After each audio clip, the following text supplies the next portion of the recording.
অবশেষে সম্পূর্ণ হল বহুল আলোচিত ত্রয়োদশ জাতীয় সংসদ নির্বাচন। শুরু থেকেই নির্বাচন ঘিরে দেশ জুড়ে ছিল টান টান উত্তেজনা, ছিল নানা জল্পনা কল্পনা। শুধু দেশের মানুষই নয়, আন্তর্জাতিক মহলের নজরও ছিল নির্বাচনের দিকে।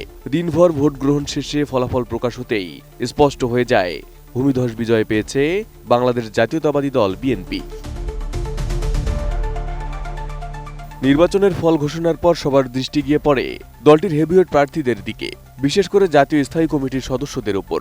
কারণ দলীয় নীতি নির্ধারণে এই নেতারাই বিএনপির মূল চালিকা শক্তি। এবারের নির্বাচনে স্থায়ী কমিটির সদস্যরা 12টি আসনে প্রতিদ্বন্দ্বিতা করেন এবং সবাই বিজয়ী হয়ে শক্ত অবস্থান জানান দেন। পদাধিকার বলে স্থায়ী কমিটির সদস্য দলের চেয়ারম্যান তারেক রহমান 2টি আসন ঢাকা 17 ও বগুড়া 6 থেকে নির্বাচন করে দুটিতেই জয় পান। ঢাকা 17 আসনে তিনি পান ৭২,৬৯৯ ভোট, যেখানে তার নিকটতম প্রতিদ্বন্দ্বী ডক্টর খালিদুজ্জামান পান ৬৮,৩০০ ভোট। ব্যবধান দাঁড়ায় মাত্র ৪,৩৯৯ ভোটের। অন্যদিকে বগুড়া 6 আসনে তিনি ২,১৬,২৮৪ ভোট পেয়ে প্রতিদ্বন্দ্বীকে বড় ব্যবধানে পরাজিত করেন। New Pond's super light gel, এতে আছে সেরাহায়ামিনো, যা দেয় 10x হাইড্রেশন। স্কিনের তৃষ্ণা মেটাও, সফট স্কিন পাও, মিরাকলস হ্যাপেন।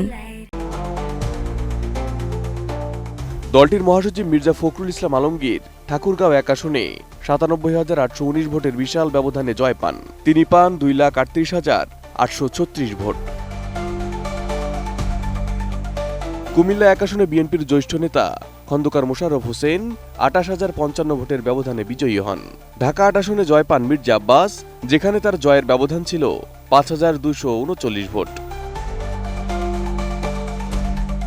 ঢাকা 3 আসনে গয়েশ্বর চন্দ্র রায় ১৬,৫৫৩ ভোটের ব্যবধানে নির্বাচিত হন। নরসিংদী 2 আসনে আব্দুল মঈন খান জয় পান ৩৬,৮১৯ ভোটে। এবং আজকে সবচেয়ে বড় কথা, আমরা সবাই বাংলাদেশ একটি গণতান্ত্রিক অর্ডারের দিকে আমরা ফিরে যাচ্ছি। চট্টগ্রাম 11 আসনে আমির খসরু মাহমুদ চৌধুরী ৩৯,৩১৮ ভোটের ব্যবধানে বিজয় নিশ্চিত করেন। কক্সবাজার 1 আসনে সালাউদ্দিন আহমেদ জয় পান ৯৪,৪৪৭ ভোটের বিশাল ব্যবধানে। সিরাজগঞ্জ 2 আসনে ইকবাল হাসান মাহমুদ টুকু ৪০,০৪৩ ভোটে জয়ী হন। ভোলা 3 আসনে হাফিজউদ্দিন আহমেদ ৯৬,১১৪ ভোটের ব্যবধানে জয় পেয়ে সপ্তমবারের মতো সংসদ সদস্য নির্বাচিত হন। এছাড়া দিনাজপুর 6 আসনে এজেডএম জাহিদ হোসেন ১৫,১৬৮ ভোট বেশি পেয়ে বিজয় অর্জন করেন। তবে স্থায়ী কমিটির কয়েকজন সদস্য এবারের নির্বাচনে অংশ নেননি। ব্যারিস্টার জমির উদ্দিন সরকার বয়সজনিত কারণে নির্বাচন করেননি। ব্যারিস্টার রফিকুল ইসলাম মিয়া ছিলেন অসুস্থ। নজরুল ইসলাম খান ও সেলিমা রহমান সাংগঠনিক ও নির্বাচনী দায়িত্ব পালনে সক্রিয় ছিলেন।